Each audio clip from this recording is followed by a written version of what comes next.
We were woken up in the middle of the night. Infantrymen and tank crews were running around. The British had apparently broken through and the security units had been pushed back. So, once again, we had to act quickly. And since we were the sharpest sword of the regiment in that area, it was up to us again. Everything was quickly packed up and stowed away. We were ordered to advance with 4 tanks, but no armored personnel carriers were to come along. I didn't like that. The enemy infantry had their anti-tank weapons with them, and in the confusing terrain, without grenadiers on either side, we would only be big targets. I vetoed that, and each tank was assigned 4 grenadiers, with to ride on the back. Better than nothing, I thought. I assigned a non-commissioned officer with his 3 men to me and referred him to Rudolf. He was to do the briefing because there's nothing worse than a life insurance policy on a tank that doesn't act when the chips are down. Rudolf knew the important points for the accompanying infantry and also how the men should behave. He explained to them that they should stay well covered until the signal to dismount was given. Then dismount to the rear, not to the side. No cigarettes on the deck. All 4 cardinal directions should be covered by sight. Observe carefully, and if you notice anything, knock on the turret with the back of your rifle. Then the commander will report. In the firing position, spread out to the left and right, not forward in front of the tank. Always keep a distance of 10 meters in case the tank moves or turns. Only climb back up on command, not just like that. Yes, those were the basic things. And only if you drill it into the soldiers' heads are the troops on the tank a good help. Nevertheless, it's always a suicide mission. In an artillery attack, up there on the tank or under pack fire from a silent position, it will tear the men to pieces up there. It's certainly not safe. But I think Rudy explained it to them thoroughly enough, and there was nothing more to be done. We were ready. So, in the 3rd tank, we set off. We had 8 kilometers ahead of us, and the Kübelwagen drove ahead to show us the way. We weren't traveling fast. The roads were too narrow for that. There were flashes everywhere, either artillery or bombs. It was hauntingly beautiful. These images burned themselves into the soul. I looked at Helmut. He didn't look good, but had to persevere. I wanted to know if he could still use his arm to aim the cannon, and he replied everything still works. Grit your teeth and carry on. There wasn't much to be changed now. We had been on the road for about 20 minutes when we saw figures scurrying across the road ahead. An MP fired, burst, and the Kübelwagen came to a halt across the road. Immediately, we swerved left and right onto the field to avoid a possible roadblock or pack. We stopped behind the hedge we had driven through. There was hardly anything to see. Then a distant explosion flash, and for a brief moment we saw 5 to 6 men sprinting across the field. Helmut, enemy infantry at 11 o'clock. The turret turned, and a high explosive grenade flew towards the enemy. The MG rattled, and you could still see 2 men disappearing into a ditch. Forward, I ordered the driver, and with a jerk we rolled off. 200 meters further on, we were at the ditch, but nothing more to see. My grenadiers were still clinging to the turret, and had gotten proper fright when the tank gun fired at the Englishman. That's not exactly quiet, I said to them, and that when the turret turns, you always have to expect something to happen soon. Apparently, we had driven the enemy away. After another 10 minutes, we rolled back onto the road and continued.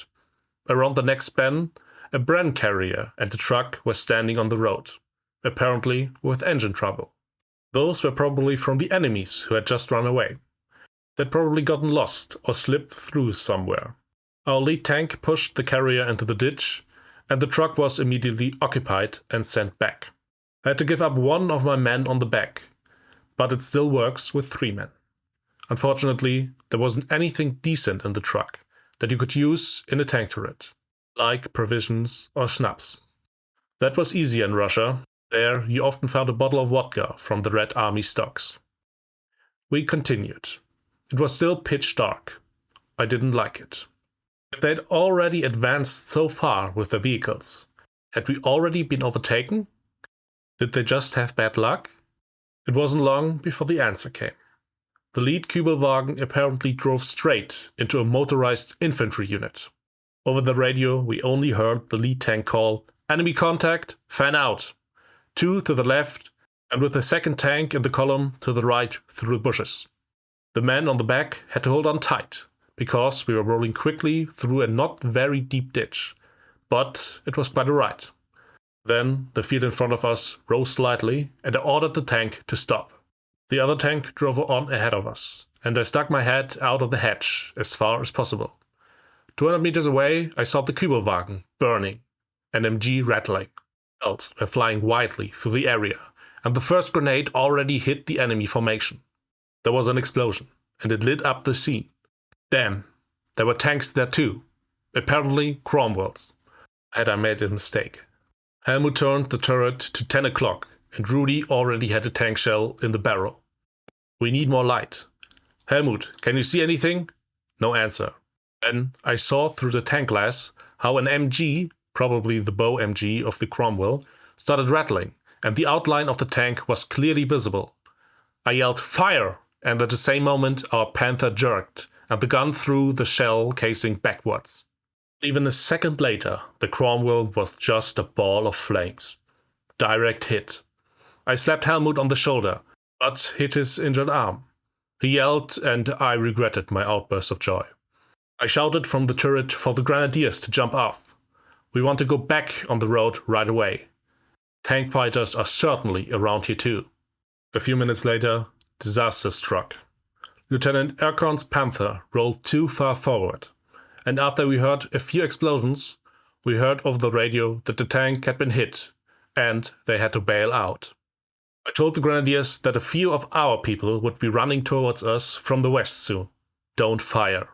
The non-commissioned officer of the grenadiers acknowledged, and we turned the turret further towards the road. "Reverse," I commanded, and we rolled back into our tracks, onto the road. "Get close to the side," I told the driver. Soon our guys from the destroyed Panther came running and threw themselves behind our tanks. The comrade tanks now took the column under fire from the east, and we tried to spot targets, but because of the bend in the road, we couldn't see what was happening. Over the radio came that the 2 of them also wanted to retreat slowly, so over the field east of us. I should keep an eye on the road if anything was chasing after. A high-explosive grenade was loaded, and the turret was back at 12 o'clock. Helmut was glued to the optics, but had no targets. Beats of MG fire whistled through the night, but not over to us. Suddenly, Erkorn was at the hatch. He wanted AMP. The driver of his tank was probably wounded and was left lying halfway there. We wanted to get him. "Where are the grenadiers from your tank?" I called to him as he caught the MP and 2 magazines. "They're gone," he said. "The tank hit them right away. I didn't see them anymore." Great. East of us, the 2 Panthers rode back, still firing, but the battle noise was getting less. It took another 10 minutes, then they brought the driver up. He had a shot in the back and the lower leg. He was bleeding heavily, and in the light of the flashlight, makeshift bandages were applied. It didn't look very good. The order to retreat came. I fired 2 more high-explosive grenades along the road. Whatever was back there was blown to bits. "Everyone, get on. We are rolling back." The wounded man was lying on the engine cover, and I looked out to the back to direct the driver. Strangely enough, it worked well, and no enemy tank or infantry followed us. They probably had enough too. Our infantry was brought up and formed a barrier. A platoon of SS grenadiers reported to me as we unloaded the wounded. Tired and dirty, men with double chins stood in front of me. 15 men. Every third one had a stovepipe with them, plus 2 MGs and a bunch of hand grenades. A sergeant was apparently the highest-ranking officer. He reported and wanted to know what had happened. "My goodness, you look horrible," I said. He explained to me that they had been facing the enemy for more than 48 hours, without rest or sleep. I briefly explained the situation and showed on the map where it had happened. "We'll go forward, Lieutenant," he said to me. "We'll chase them off the road again." Apparently, the men were experts in fighting vehicles, because, as I learned later, this unit had already destroyed 8 tanks. Cold-blooded guys. I wouldn't want to have them as enemies. The sergeant major dismissed himself and asked me to tell the platoon leader my position for the situation report, so that we wouldn't shoot our own people. Meanwhile, the situation had stabilized, somewhat, and we were safe here for now, from any enemy columns rolling forward. We now had 3 missing grenadiers from Tank Commander Erkin's crew, and his driver died while lying on the back of our tank. Apparently, the shoulder shot was worse than thought. Again, good men lost in the melting pot of battle. And the Panther, well, I hoped it was no longer usable. We had strict instructions to only abandon the tank if it was burning or so damaged that even the enemy couldn't do anything with it. I experienced in Russia how our own 88 centimeters, which had fallen into enemy hands undamaged because of frightened gunners, had ruined our own tank attacks. That better not happen here as well, especially with such a tank. Helmut was also taken to the rear. The other 2 tanks also had 1 wounded. Nothing serious, but he had to get out anyway. The tank had an engine damage anyway and should be sent for repair. I asked right away if I could borrow a loader. With Rudy, I still had a gunner. So, Obergefreite Paul S. came to me in the tank. After I said goodbye to Helmut, I saw that Rudy and Helmut were talking, but with a smile, Helmut then got into the truck and drove off. I think he knew his seat was in good hands here. Rudy grinned at me. I smiled back and just said, "Well, my dear, then let's turn a blind eye for now." Now we would see how well he could see again.